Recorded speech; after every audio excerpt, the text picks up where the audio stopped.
Hey everyone, welcome to the Unstuck podcast. I'm Heather. And I'm Cameron, and today I'd like to talk about something I've been thinking about. I like thinking about things that are part of our human nature that we struggle with, and things that are very pervasive, things that we may take for granted but are very much a part of our life. And one of the things I was thinking about is how we tend to, as just people, as humanity, we tend to pick soothing over something that is confronting.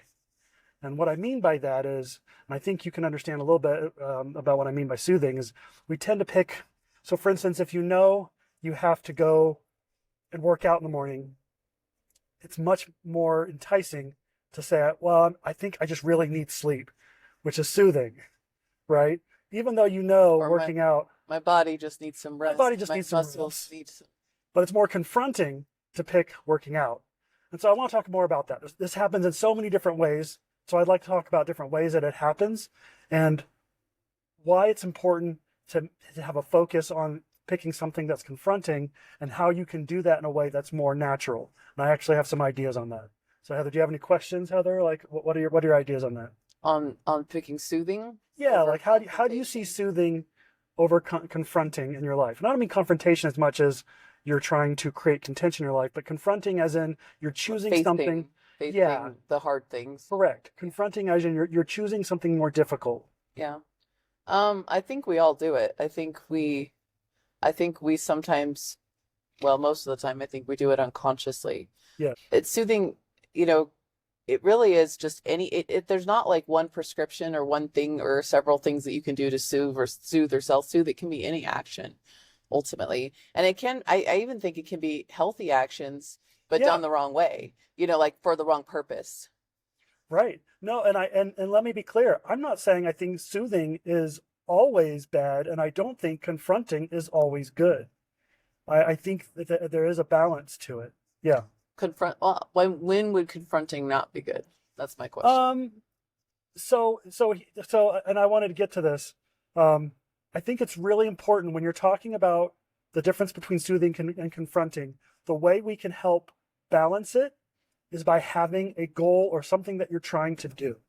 So, for instance, when it comes to working out, if my goal is to just work out, I think that would be too difficult to balance. I can overdo that. For instance, if I'm trying to just make sure I work out other than my friend who's just like gym rat, you know what I mean? That's the wrong reason, and I could be doing something confronting for the wrong reason. I could be So you're overworking out. following someone else's example, but Right. without the intention that you actually I could like I could have injure or want for myself. I yourself. could I could I could overdo it, and I could hurt myself. I could be taking too much time, which takes away time from other things that are more beneficial to me, like being with my family, things like that. That could be a way of over confronting, of doing something that's difficult for the wrong reason. Oh, I agree with that. We have some friends who are doing like body competition stuff, and I started comparing myself to like how long they spend in the gym and what they're doing every day in the gym and how long they're doing cardio for. And I had to remind myself, wait a minute, what is your objective? What's your goal here? Are you doing this for a body competition or are you doing this for some strength and health and just to keep your body working optimally? And because I don't have any aspirations to do a body competition, like it doesn't necessarily make sense to be in the gym as long as they are because they're in there like 2+ hours a day often and sometimes again in the evening. And for me right now, like that would just be overdoing it with my objective that I have, Right. not for them. For them, there's a purpose in it, and that's what's, they're doing it for that reason. For me, it would just be overdoing it. Right. I totally get what you mean by that. I think that's really the important key, and it's where we get stuck a lot. I think a lot of times the reason why we might pick soothing or confronting in an imbalanced way is when we just simply don't have a goal or a properly aligned goal or intention. And I think that's really where it has to start, is finding out what do you want.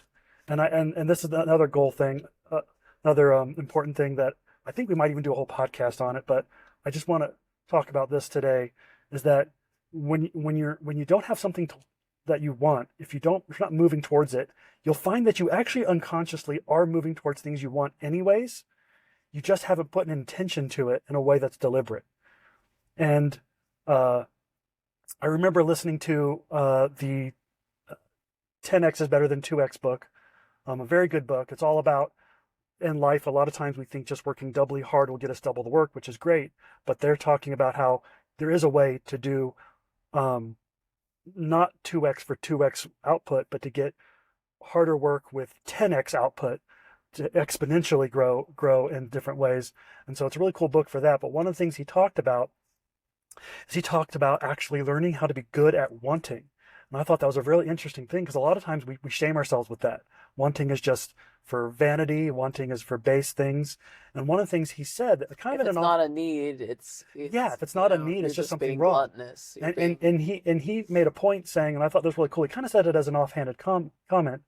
Um, he said, "Yeah, you're always going to get what you need. You unconsciously are going to do that, and but you're also always going to go for what you want. You're just either going to do it with deliberateness or with shame and guilt."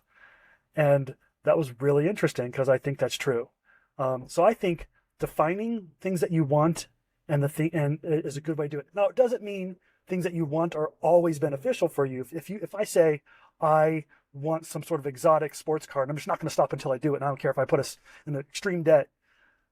That's not the same thing as saying I would taking that want and trying to refine it to see how it comes out later is really important to do as well.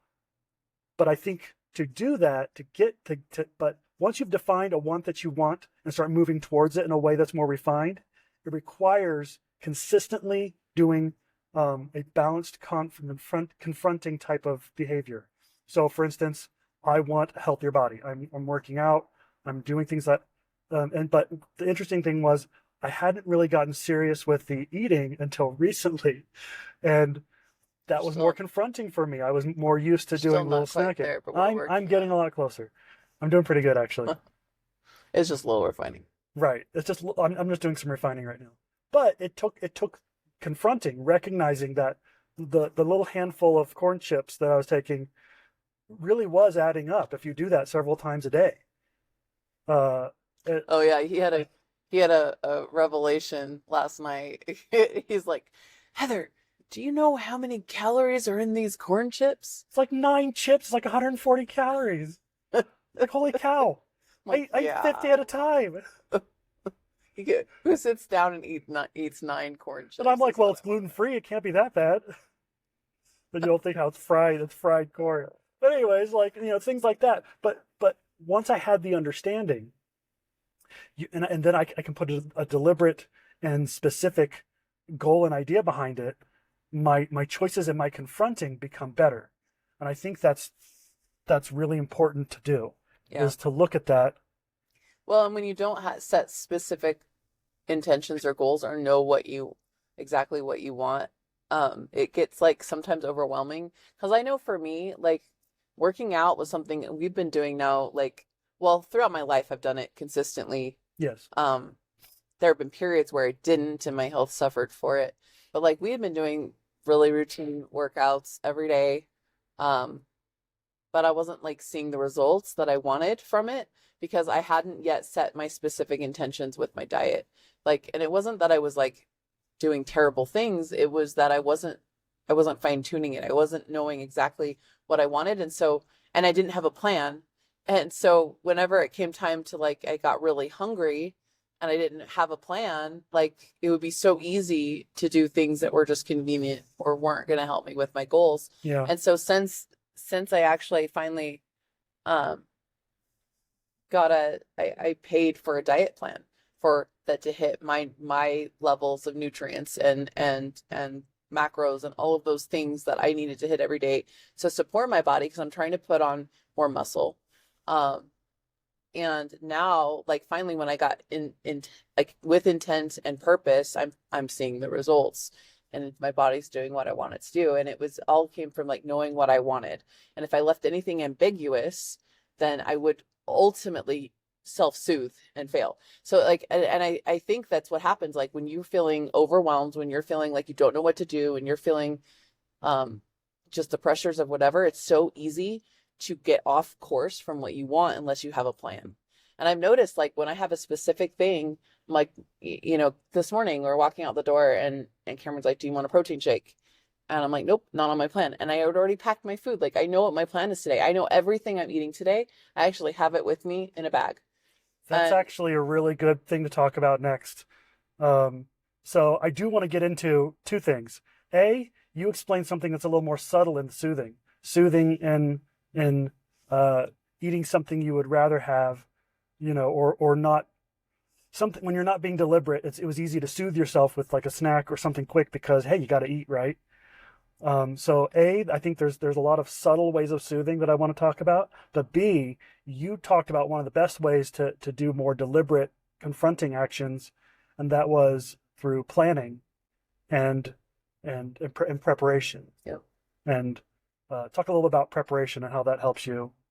Well, I remember things that's coming to my mind right now is like years ago when we were both now we have a gym in a base in our basement, so we don't have to um prep quite the same way that we did when we were going to the gym in the morning.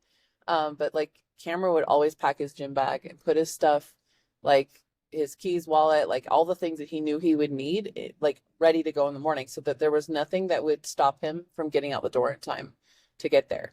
And it was just a prep. And so like actually we have kind of continued this just in a Yes. different capacity. So we have like a it's like an IKEA cubby shelf in our room that's underneath our TV, and it's got like cubbies in it, and we started rolling our workout clothes, like the whole packet, like the shorts, shirt, um all the things, socks, everything that we need to put on to go downstairs to the basement. It's rolled up in a packet, so all we have to do is grab it, put it on, and go downstairs. And I think like the more, so when I've gotten behind on laundry and I haven't prepped, like, and I have to go searching for clothes, like it just like holds you up, and it makes it easier to say, nope, I don't have time now, or forget this, I'll do it later. Because I know at least when it comes to working out, like forget it, do it later is like torture. And a lot of the time I will just talk myself out of doing it altogether later that day because um, especially when I don't have a plan. Now, because I'm on this like whole like program, I have 5 days a week. I have 2 rest days. I know my plan. I know the workouts that I need to do. Like because I have that, like there's been a couple days where we just had things go wrong and I ended up not getting my workout in until the end of the day, but I did it because I had a plan. And I knew that if I missed it, I would be behind on my plan and I couldn't check off. Now for me that works. Like I've got this like checklist of, sometimes it's mental, sometimes I have something physical I'm filling out. But like today, oh, today was a rest day. That was so nice. But every morning, like I know I've done it. Like the hardest things, are done and I've completed it because I know exactly what I have to do. And the coolest part with this is we were talking the other day and you were encouraging me with like the results that I would get. And I'm like, well, I already have them because I'm already doing everything that I need to do to get them. And that's not going to change. As long as I'm in this habit and I'm doing the actions, I actually can feel a whole lot better about myself, even though the physical manifestation hasn't quite happened yet in all the ways I want it to. I am doing everything that it takes to do that. And being that intentional really, really helps me choose to continue being consistent with these actions instead of self-soothing with destructive behaviors that are going to take me off course. Like like last night, I so wanted like one of those just like cuddle up with a movie, grab a snack, eat something that's yummy, to end the night with. And because I have a plan, because I have an intention, and I know what I need to do to get there, like it was a lot easier to say, no, I'm not going to do that tonight. Like that's not going to help me. I'm not going to feel good about it tomorrow. I'm fine. I think that's a really important principle to remember is having having those choices made for you. It's just like when you're a kid. If you had decided you weren't going to smoke, you knew that was bad for you. If you don't make the decision early on, or had some sort of mental thing that little checked off in your brain that says no, I just definitely never going to make that. When somebody asks you, the choice is already made. And it's like that a lot of times in life when you have these kind of things, like you were saying, like by having the choice already made in your mind and having a plan that made it easy and smooth the way to do that, it makes doing the beneficial confronting thing easier to do, easier to choose. Yeah. Like like tonight we got invited to go over to a friend's house for date night. Um And usually that entails dinner. And I'm like, hey, what's your plans? Because I got to bring my own food. Like, it was not even a question of what are we going to do? Like, should we just do like a splurge night? Okay, let's do a splurge. How many times did we do splurge nights when we didn't have a Oh plan? my gosh, all the time. Like, or eating out, you know, like you're hungry. And now it's like, no, I'm prepped, I've planned, like I have to. If I don't, like I get really hungry, angry. The first week was torture. Like I wasn't quite ready and I wasn't in the groove and now it's like a rhythm, like it's easy. And the longer you do it, you're creating habits, you're actually rewriting neural pathways in your brain that make it automatically easier for you. Like it doesn't have to be as hard as when you're first starting something brand new. So I want to talk about subtle ways that we soothe, because we just talked about some ones like soothing for exercise, soothing uh, for how we eat, but it happens in so many subtle ways. So for instance, I think one way we might not realize we're soothing is we might soothe. So for instance, if because my personality is a bit more a pleaser, I might be soothing. I pick soothing when I know there's something I need to stand up for myself about and talk to you, or to tell you, or something like that. And instead, I'll just kind of stuff it down yeah, because like you'll let my and I've watched him do this, start our whole marriage, and now it's like shifting, changing, which is a little unnerving, but I've gotten used to it and appreciate it a lot more now. But at first it was weird because our whole marriage, it was like you really wouldn't you really wouldn't like make a stand for much. Like sometimes you would. Sometimes there was something that you felt really strongly about and you would. But most of the time, like all the like decisions and stuff, like you would just be like, yeah, like I agree with you. I agree with you. Because it was soothing to not have to say I have a different opinion, and then go through that conflict, even though it didn't necessarily have to be a fight, but having to like spend time explaining your thoughts and like debating what to do. It was easier to just go, whatever, we'll do what you want to do. and here's the interesting thing. And it didn't work for me because I wanted Right. more of what he was actually And you thinking. wanted more participation. Yes. It doesn't feel good to be the one that has to make all the decisions. So here's another interesting thing. A lot of times, I also found I actually don't care about the decision. Does that make sense? It's not that I don't. If it's something I thought was super important, I'll care. But if it might be something like where to go to eat tonight, a lot of times I'm very laid back, and there's not many things I don't want to do. So as a personality trait, I would just be kind of laid back. But here's the thing: I've learned that that's not beneficial. Being beneficially confronting would mean having at least an opinion to help you would be important in something like that. So just even having an opinion helps the situation so that we can actually find a place to eat quicker. Does that make sense? Yeah. So even though I didn't really care that much about where we were going, it's more beneficial. So for instance, when it comes to like Heather putting on a dress and saying, "What do you like?" A lot of times I thought between the two she was showing me, they both looked just fine to me, or they looked great. Didn't have an opinion. I didn't have an opinion. So, but I found that, and I think this is not uncommon for a lot of guys. I found it was beneficial to go ahead and have an opinion, and that's a little confronting for me because if I genuinely didn't think it mattered between the two, it can feel like I'm saying something that I don't feel, but it's really not. I can just kind of just like I'll take a moment, pick the pieces of it that I want, and just go ahead and have an opinion. It's okay. Yeah. And I'll even tell her I like both, but I think if I was to pick between the two, I'd pick that one. And so that way I'm giving her the understanding that I do think both are very similar as far as how good they look. At the same Not time, a lie. I'm going to give it It's an opinion. just giving me like Right. information that I'm asking for. Yes. And so there's that kind of confronting. What are some other subtle ways of of soothing, excuse me, that we do? Subtle ways of soothing. I think like it's procrastination is Ooh, one. yeah, that's a big. I know like when I have like, so we're busy people, we both work, we've got 5 kids, we homeschool somehow in the middle of all that. And then like there's just things like that have to happen to run a household. And so like whenever I feel like right now we're kind of in that, like the house is kind of chaotic and there's like clutter and things that I want to declutter, especially it feels like spring is coming. I want to get rid of stuff. And it just feels like this moment, like I like to sit down and finish something. And I can't do that. Like I can't finish cleaning the house in one day, especially with 5 kids and a toddler. That there's that old like analogy of trying to clean with kids or and a toddler is like trying to brush your teeth with Oreos in your mouth. It's not going to work. So it feels like that. And so like I totally catch myself doing this. I'm like, okay, it's time. I'm gonna just do this room. Like I'm trying to like break it down into like chewable chunks that Yeah, I can do. and just as a preface, your personality is like all or Yeah, nothing. I gotta do all or nothing. So I struggle with that. So even when I'm trying to do the whole like, wait, just this chunk, it'll still feel like, well, there's all this and oh, we gotta pay bills and we gotta do this and there's oh, we gotta make this appointment over here. And it just feels like so heavy that I'll like I actually think I did this yesterday.